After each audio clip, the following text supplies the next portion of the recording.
Karon adlaw sa Martes sa ikakatluan nga semana sulod sa tuig.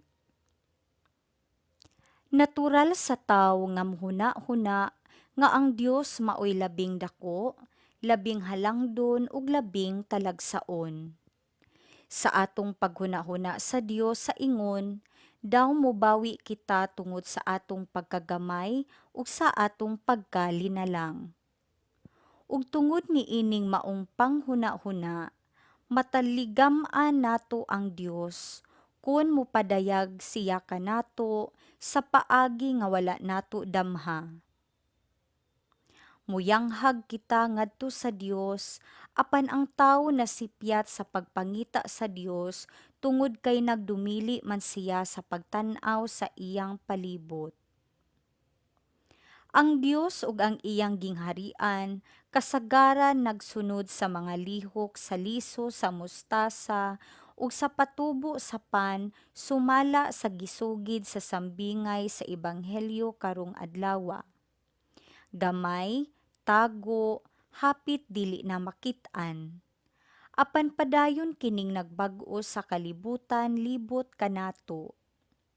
Pinaagi sa samang panabot aron mahimo kitang kabahin ni ining maong gingharian, dili kinahanglang muhimo kitag mga talagsaong mga butang, igo na nga naghimo kita sa gagmayng mga butang uban ang dakong gugma. Sama sa giingon ni Santa Teresita sa Batang Hesus, ang pagbuhat sa ordinaryong mga butang sa talagsaong paagi tungod kay inubanan man og gugma. Pamalandong. Nakaamgo ba ako sa presensya sa Dios ug sa iyang gingharian diha sa yano, gamay, tago ug hapit dili makit-ang butang ug hitabo libot kanako?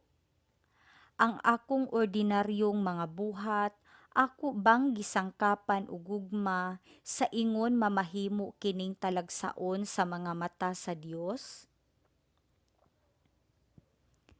Pagbasa gikan sa sulat ni San Pablo ngadto sa taga-Efeso.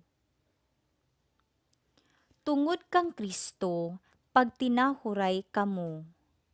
Mga asawa, tahura ug sundan ninyo ang inyong bana sama nga nagtahod ug nagsunod kamo sa Ginoo. Kay ang bana mao ang ulo sa iyang asawa, ingon nga si Kristo maoy ulo sa simbahan, ug si Kristo mismo mao ang manluluwas sa simbahan nga mao ang iyang lawas. Busa kinahanglan motahod ug mosunod ang mga asawa sa ilang bana, ingon nga ang simbahan nagtahod ug nagsunod kang Kristo. Mga bana, higugmaa ang inyong asawa, ingon nga gihigugma ni Kristo ang simbahan ug gitugyan ang iyang kinabuhi alang niini. Gihimo niya kini aron paghalad sa simbahan ngadto sa Dios pinaagi sa iyang pulong, human niya kini hugasi sa tubig. Sa ingon niini, ikatugyan niya ang simbahan alang kaniya mismo diha sa bug-os niyang kaanyag, putli ug walay ikasaway, walay buling o kunot, o bisan unsang apan. Kinahanglan nga ang mga bana mahigugma sa ilang asawa, ingon nga nahigugma sila sa ilang kaugalingong lawas. Ang bana nga nahigugma sa iyang asawa, nahigugma usab sa iyang kaugalingon. Walay nasilag sa kaugalingon niyang lawas, hinunua, pakanon niya kini ug atimanon sama sa gibuhat ni Kristo sa simbahan, kay mga bahin man kita sa iyang lawas.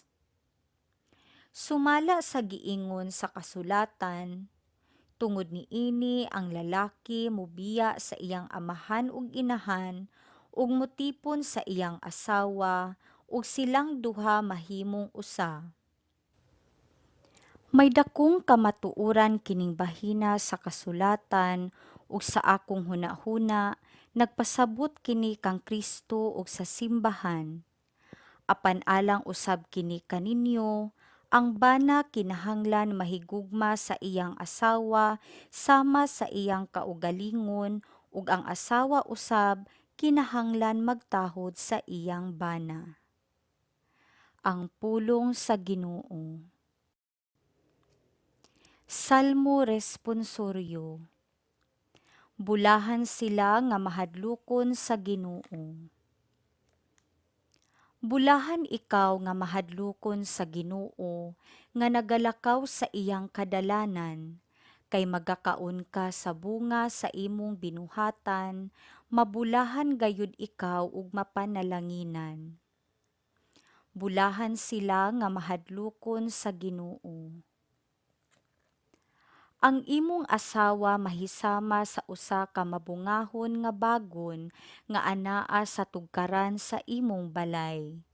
Ang imong mga anak sama sa mga tanom nga olibo, libot sa imong talad. Bulahan sila nga mahadlokon sa Ginoo. Ania, ingnon niini pagpanalangin ang tawo nga mahadlokon sa Ginoo. Ang Ginoo manalangin kanimo gikan sa Sion, makakita unta ikaw sa kausbawan sa Jerusalem sa tanang adlaw sa imong kinabuhi. Bulahan sila nga mahadlokon sa Ginoo. Pagbasa gikan sa santos nga ebanghelyo sumala ni San Lucas. Si Jesus miingon, sa unsa ko ba itandi ang paghari sa Dios? Kini sama sa usa ka liso sa mustasa nga gipuga sa usa ka tawo sa iyang uma. Miturok kini og nahimong kahoy ug nagsalag ang mga langgam sa mga sanga niini. Unya nangutana pag-usab si Jesus, sa unsa ko ba itandi ang paghari sa Dios? Sama kini sa igpapatubo sa pan nga gikuha sa usa ka babayi ug gisagol sa usa ka takos nga harina hangtod mitubo ang tibuok minasa. Ang Ebanghelyo sa Ginoo.